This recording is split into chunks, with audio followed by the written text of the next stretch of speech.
PNGDF receives 12 armored vehicles from Australia. Boost for security or sign of deeper dependence? The ceremony at Murray Barracks was more than just a symbolic handover of military equipment. It was a visible reminder of Papua New Guinea's growing strategic importance in the Indo-Pacific and of our nation's deepening defense partnership with Australia. In front of a packed crowd of uniformed soldiers, dignitaries, and invited guests, Australian Deputy Prime Minister and Minister for Defence Honourable Richard Marles officially handed over 12 state-of-the-art armoured personnel carriers, APCs, to PNG Defence Minister Honourable Dr. Billy Joseph. The vehicles, designed for troop protection, rapid deployment, and operational versatility, represent a tangible upgrade to the PNGDF's capabilities. Minister Joseph's words at the ceremony reflected national pride. This capability boost will ensure force protection, enhance our operational readiness, and improve our ability to address key internal security challenges such as civil unrest, organized crime, and border threats, ensuring a more agile and responsive force. On the surface, this is an unquestionable win for PNG's defense forces, long hampered by limited resources and aging equipment. But beneath the formal speeches and military fanfare lies a more complex narrative, one that raises questions about sovereignty, regional power dynamics, and the future direction of PNG's defense policy. The immediate significance. The 12 APCs provide PNGDF with a capacity it has sorely lacked. For years, the force has been stretched thin, juggling border protection duties, internal security operations, and regional peacekeeping missions with limited mobility and protection assets.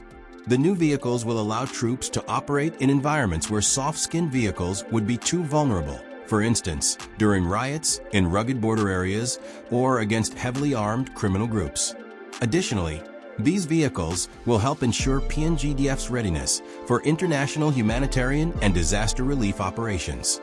In a country where cyclones, earthquakes, and floods are frequent, armored but versatile carriers can be repurposed for rescue and supply missions in unstable conditions. From a purely operational standpoint, the acquisition is a welcome and necessary step forward. Australia's strategic positioning. While the ceremony highlighted PNGDF's capability boost, it also showcased Australia's strategic calculus. Canberra has long regarded PNG as a critical partner in ensuring stability in the South Pacific, both for shared security and as a counterweight to growing Chinese influence in the region. This donation is not a one-off gesture. It comes alongside Australia's refurbishment of key PNG military facilities, including the Sergeant's Living Quarters at Murray Barracks, and notably, the soon-to-be-opened redeveloped Lombrum Naval Base in Manus Province. Lombrum's redevelopment is a major strategic point.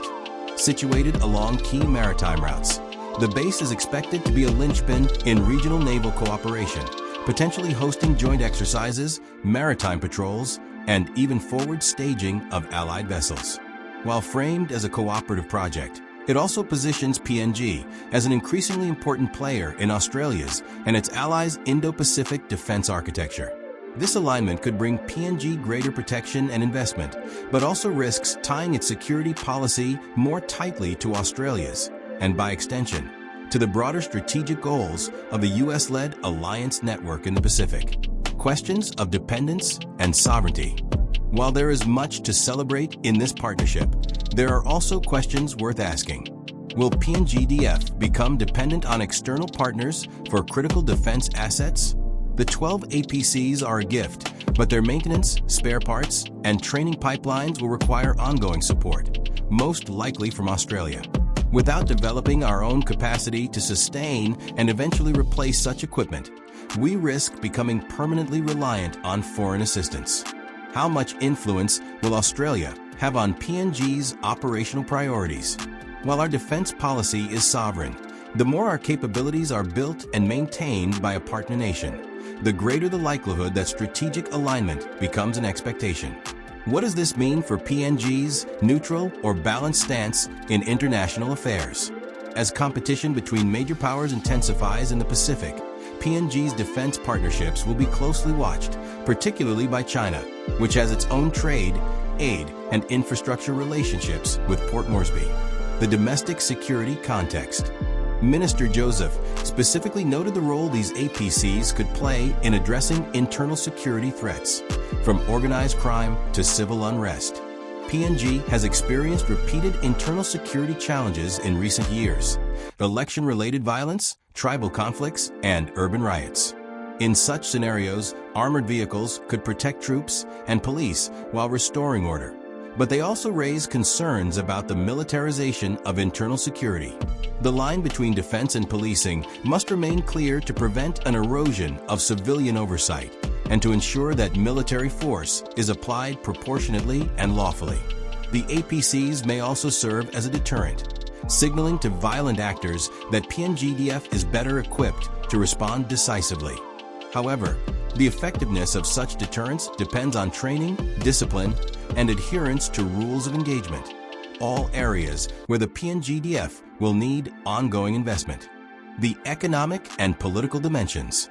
Beyond defense, this gesture strengthens diplomatic ties and reinforces political goodwill between Port Moresby and Canberra. Australia remains PNG's largest aid donor and development partner, funding everything from education and health programs to infrastructure and governance reforms.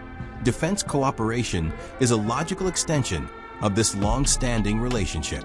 However, such gestures can also be politically leveraged.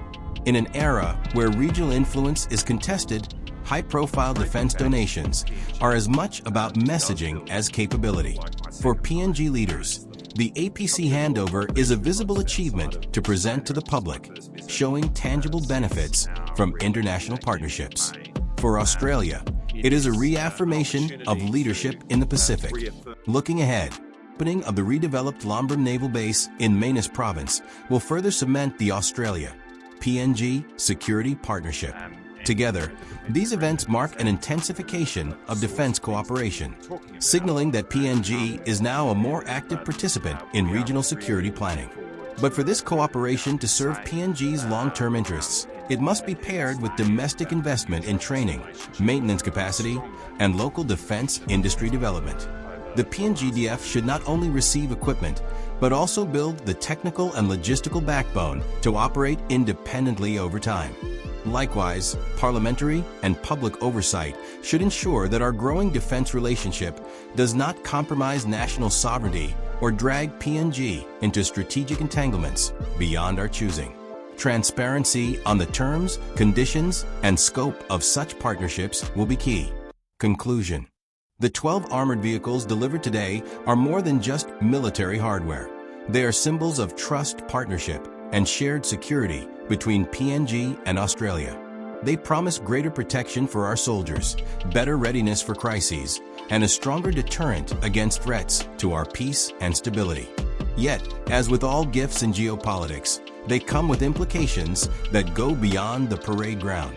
They reflect the shifting currents of power in the Pacific, the deepening of Australia-PNG defense integration, and the reality that strategic generosity often serves mutual and sometimes unequal interests.